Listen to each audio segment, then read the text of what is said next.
అబద్ధం అప్పులాంటిది.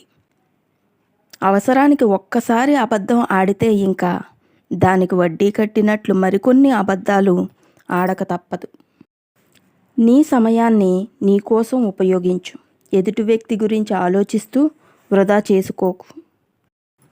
జీవితంలో ఉన్నత స్థాయికి ఎదిగే వరకు చెవులను మూసుకో. ఎదిగిన తర్వాత నోటిని మూసుకో. పుడమిలోకి వచ్చాక పూడ్చిపెట్టే వరకు పోరాడాల్సిందే, వేరే మార్గం లేదు.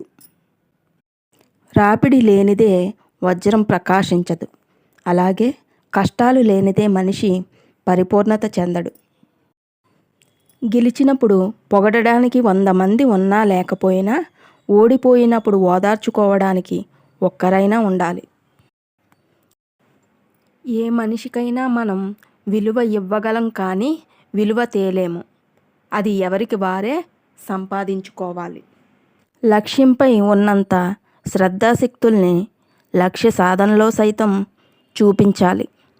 విజయ రహస్యం అంటే ఇదే.